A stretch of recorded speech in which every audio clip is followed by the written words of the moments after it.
Hey guys, Mike Moo here. Today we're taking a look at the Vobot, which is one of the first smart alarm clocks that is Alexa voice enabled.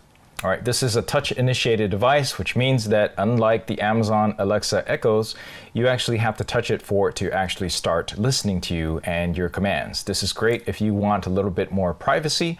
Not so great if you want to yell at it across from the room or such. But it is really cool and pretty neat and convenient to have next to your bed. So as you can see here, it's got a dot matrix screen. It features variable different displays that you can go ahead and adjust on there, including the date, time, roll time, alarm clock settings, and it even has a VU meter. So when you're listening to music, it can have a nice little display to show you how, basically like a graphic equalizer that shows you all the different frequencies and a volume settings level.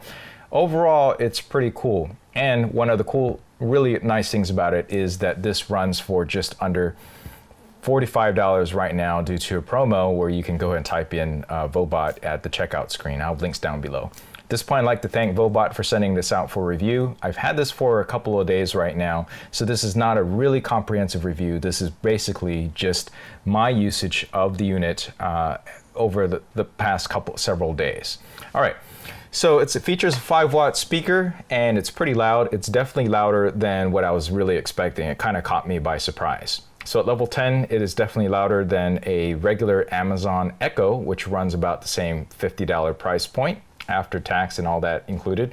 But it also has a built-in battery, so you can actually take this to go. You don't need to buy a separate battery pack like we would have to do for an Amazon Echo.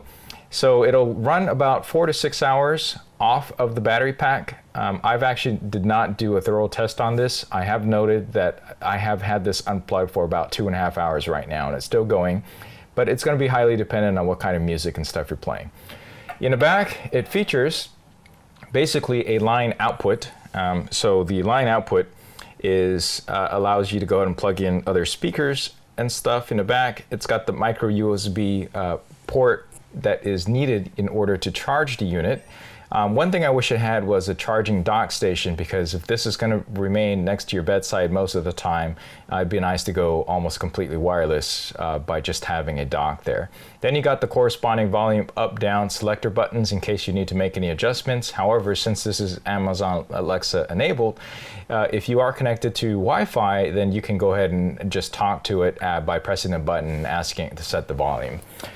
And it's got a little hole right there for reset. And then finally, this is the setup button that you use to connect to set to Wi-Fi.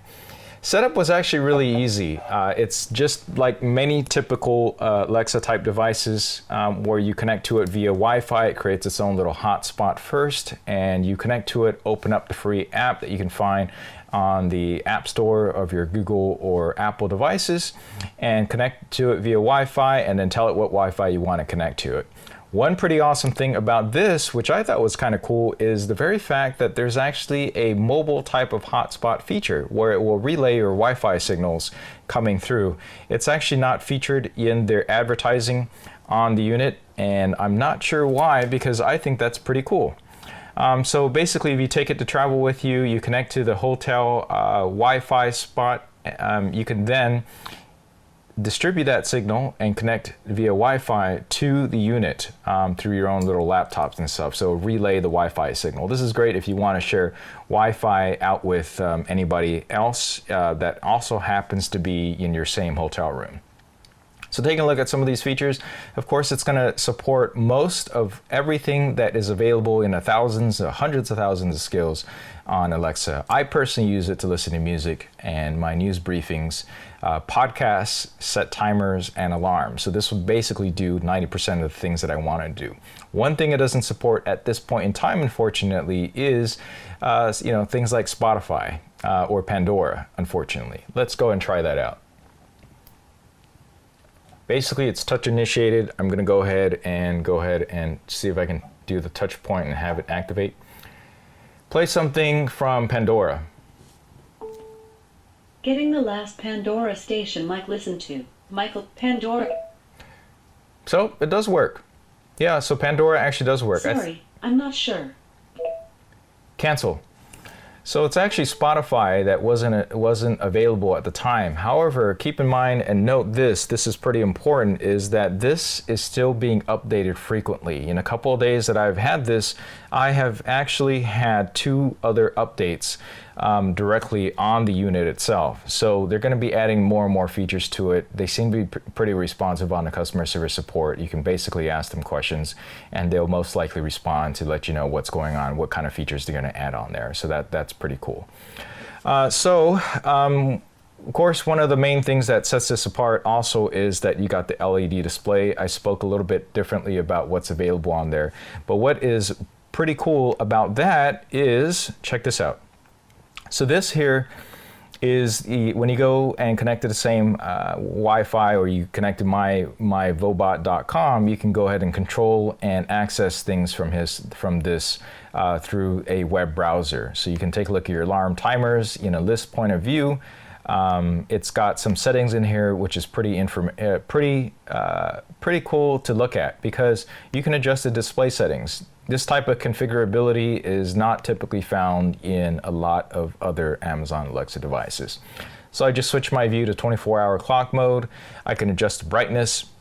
Now this is what annoys me about most desktop clocks is that are lit, is that I often have to turn it over because the screen is too bright for me to go to sleep. So this allows me to go ahead and turn the screen off completely, manually adjust the level of brightness all the way from really, really dark, which is really great at night, and also the maximum brightness. So right now, let's just go ahead and set it to maximum brightness, and let's see if you can kind of see a difference between all that. I'm going to save this. So I'm gonna boost the brightness up to maximum right now. So it looks like on automatic it was actually at maximum brightness, but I'm going to go ahead and change the display setting one more time, and let's see if this is going to be all the way at the bottom, and see how bright that is. All right, so I just say okay. So all the way at the bottom, obviously, it turns off the screen completely. So let's adjust it to the next spot here, the first spot here, and I'm going to save that, and you can go ahead and see that it will turn on to really, really dim. You can't even see it actually right now. That's how dim you can get this, so I really appreciate that. Now, it would be really great if I could just tap it and tell it to set the brightness levels, but I haven't quite figured that out, to be honest. So if I do figure that out, I'll go ahead and let you know how that works. But check this out. Auto prefer darker. This is at least allows you to go ahead and adjust these type of display settings, which is something that I appreciate a lot, and that is not really mentioned in any other type of information other than when you go online to check these things out. All right, so these are the idle patterns loop that you can go ahead and display on the screen. As you can see, you got the time. It's by default 12 seconds. I know I made some adjustments in here.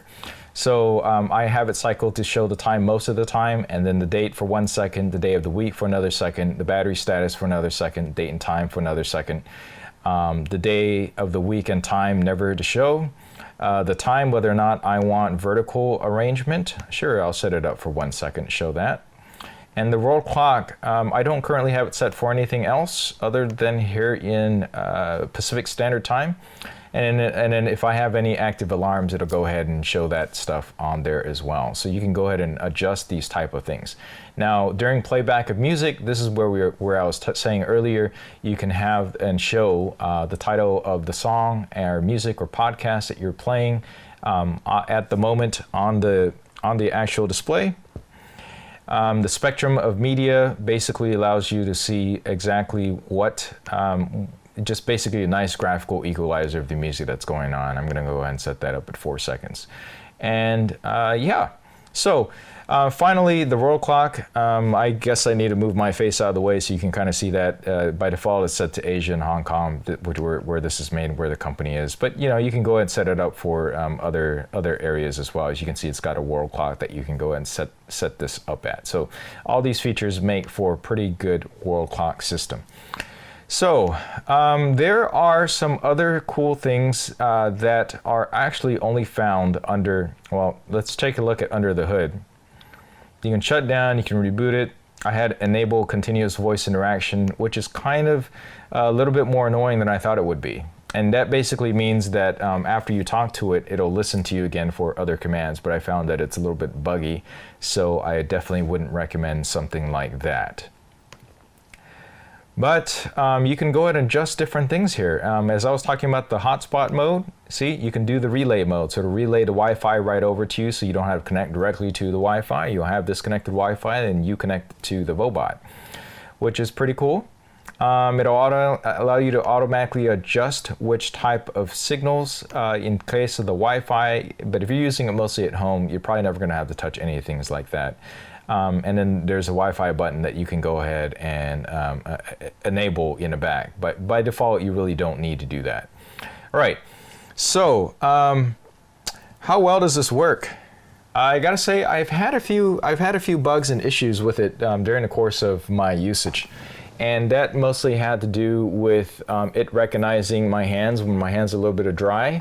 It's not actually a push button. It's actually touch sensitive here. So there's a little section here they expect you to touch, and you touch that, it should activate. You see that? I touch it, but it's not activating. It's because my hand's a little drier. I gotta touch it a little bit harder. Cancel. I don't know, but I'll look into it for you. What movies are playing this weekend? Here are a few movies playing near Hacienda Heights this weekend. Daddy's Home 2, Murder on the Orient Express, Casablanca, Pokemon the Movie, I Choose You, Hello Again, and the Rocky Horror Picture Show. Would you like to hear more movie? No. Okay. And of course, like all Amazon Alexa devices, you can go ahead and ask it to shop for you. You can actually take advantage of any of the Alexa deals right now. So to do that, I just tap it. What are your deals? Here are Glad Food Storage and Freezer 2-in-1 gallon zipper bags, 36 count. It's $8.52 total including tax, after $4.19 in discounts and credits. Would you like to buy it? No. Next up I have Nest Learning Thermostat 3rd Generation, white. Oh, that sounds pretty good. $218.12 total including tax, after $49.80 in discounts and credits. Would you like to buy it? No, thank you. Would you like to hear more deals? No, thank you. So Check back daily for more great deals. You can also see the rest of my exclusive deals at amazon.com/Alexa deals. So as you can see, you can go ahead and do a bunch of shopping. That's kind of why Amazon actually created this whole ecosystem. It all works together fairly well as long as you're doing Amazon related stuff. So I can go ahead and talk to it and ask it to play stuff on my Amazon Fire TV, which I'm not going to demonstrate here. I can ask it to order anything that I've ordered before really easily, or add something to my shopping list. That's something that is kind of cool if you're whole into the ecosystem, particularly if you're on Amazon Prime. So if you're not, I definitely recommend. I think it's one of the best things ever. There's a reason why Amazon's taking over. So keep that in mind. That's what this is all about. Some other things that you can't do with it, unfortunately, aren't ever probably not going to be supported on the Vobot, right? So one of the main things is obviously being able to just talk to it. I can't just talk to it and have it respond to me. I actually have to go there and tap it or tap the screen. So what do I think of the unit? I think this is a pretty good alternative. It's got basically alarm clock features on there, which is pretty useful. It's got a visual display so you can see across the room, so you don't actually have to talk to Amazon Alexa to find out what time it is, or check your watch or smartphone. You can actually just visually see what's going on there. On top of that, the speaker is actually louder and better than the Amazon Alexa Echo Dot, which is priced about the same. That's probably because if you look at this device, it actually has more room for the speaker in the back. Okay. As far as build quality, I want to say that the build quality of this feels very much like plastic. It's not the highest grade level of plastic, but it is reasonable for what you pay for it. There's no metal on here. This little chrome section out here is actually just a nice metallic plastic ring on top of it, which gives it a nice look. But I want to say overall visually, it is a really nice looking device. It's definitely it looks better to me and more interesting to me than an Echo Dot. But as far as build quality, I want to go ahead and give that over to Amazon's Echo Dot, at least the first generation. Second generation is definitely more plasticky. So one other final thing that is nice that makes this a pretty good alarm clock is that if you want to snooze it, you just, once the alarm is set off, you just flip it over or just cover it with your hand. And if you want to just go ahead and cancel the alarm or stop the alarm, just pick it up and shake it. Okay, so that's something that you can't do with the Echo Dot. With the Echo Dot or Amazon's Alexa, you actually have to talk to it to stop the alarm. All right, so I'm interested in hearing from you. What do you think about this this smart alarm clock? Do you think it's going to be useful to you? Do you think that the $40-some price range is appropriate for a device of this type of kind? Would you buy it? Right? Do you think this would make a great gift? Let me know down in the comments down below. I'm interested in hearing what kind of other Amazon Alexa devices that you use.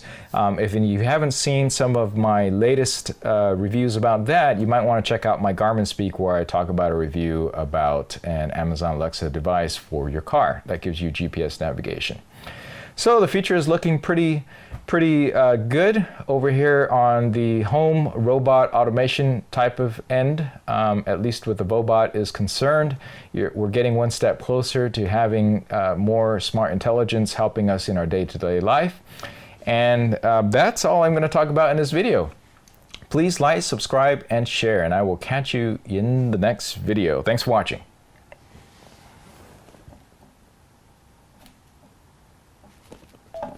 Play some music. Here's a station you might like.